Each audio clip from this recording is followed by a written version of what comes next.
یہ ہے north Korea کا پریزیڈنٹ کنگ جونگ۔ کہا جاتا ہے اس نے نارتھ کوریا میں الگ دنیا بنا رکھی ہے، جسے جیتا بھی یہی ہے اور چلاتا بھی یہی ہے۔ کنگ جونگ دنیا کا ایسا پریزیڈنٹ ہے جسے دنیا کا کوئی ملک ہلکا نہیں لے گا، چاہے وہ امریکہ ہی کیوں نہ ہو۔ یہاں کی آرمی بھی یہی ہے اور گورنمنٹ بھی یہی۔ یہ نہ صرف طاقتور انسان ہے بلکہ خطرناک بھی یہ ہے۔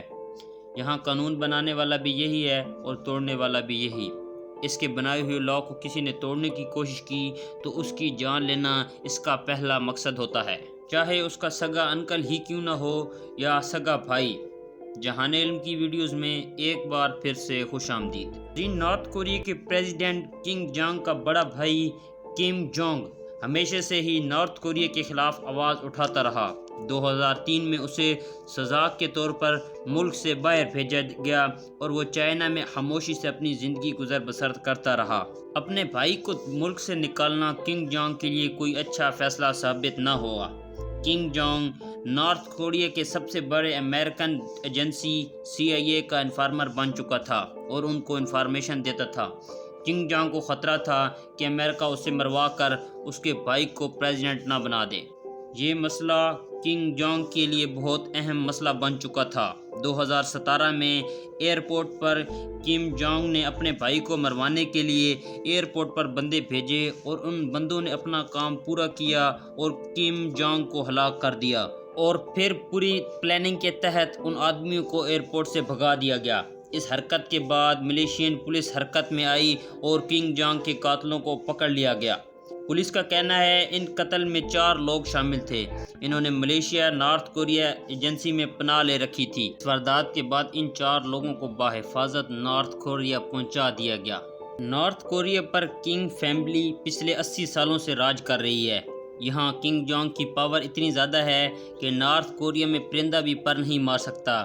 یہاں پیسہ صرف ان کے پاس ہے جو پریزیڈنٹ کے ساتھ کھڑے ہیں۔ وہاں کی عوام کو غلام بنا کر کام کروایا جاتا ہے، اور اگر کسی نے غلطی سے آواز اٹھانے کی کوشش کی یا پریزیڈنٹ کے خلاف بات کی تو اس کی سزا موت سے بھی بدتر ہوگی۔ یہی وجہ ہے نارتھ کوریا میں 60% لوگ غریب ہیں۔ یہاں روڈ ہیں لیکن ان پر گاڑیاں نہیں چلتی کیونکہ لوگوں کے پاس کار خریدنے کے پیسے نہیں ہیں۔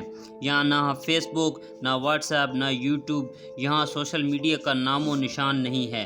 یہاں تو پہلے کوئی ٹورزم جانا پسند نہیں کرتا، اگر وہ چلا جائے تو وہ وہاں سے بھاگنے میں دیر نہیں کرتا۔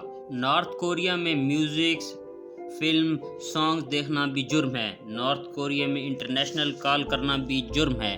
کنگ جونگ کی بات نہ ماننا اور میٹنگ کے دوران سو جانے والے کو بھی سزا دی جاتی ہے۔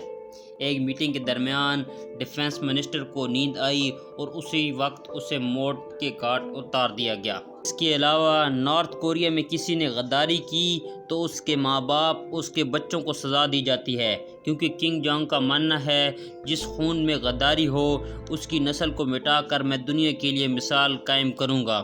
اور یہاں صرف گورنمنٹ ہیئر کٹ اپروو کروائے جاتے ہیں۔ یہاں کھیلے جانے والی گیمز کے اپنے ہی رول ہیں۔ نارتھ کوریا دنیا کا سب سے بڑا جیل ہے، یہ کہنا بالکل غلط نہیں ہوگا۔ اس جیل سے نکلنا مشکل ہی نہیں بلکہ ناممکن ہے۔ نارتھ کوریا وہ ملک ہے جہاں سے بھاگنا امپاسبل ہے۔ سوچنے کی بات ہے کنگ فیملی اپنی عوام پر اتنا ظلم کیوں کرتی ہے، تو اس کا جواب ہے پاور، یعنی اپنی طاقت برقرار رکھنے کے لیے۔ آپ کو یہ ملک کیسا لگا؟ اگر آپ کو اس ملک میں جانے کا موقع ملے تو کیا آپ جائیں گے؟ کمنٹ میں لازمی بتائیں۔ اگر آج کی ویڈیو پسند آئے تو ویڈیو کو لائک کر کے چینل کو سبسکرائب کر دیں۔ Thanks for watch.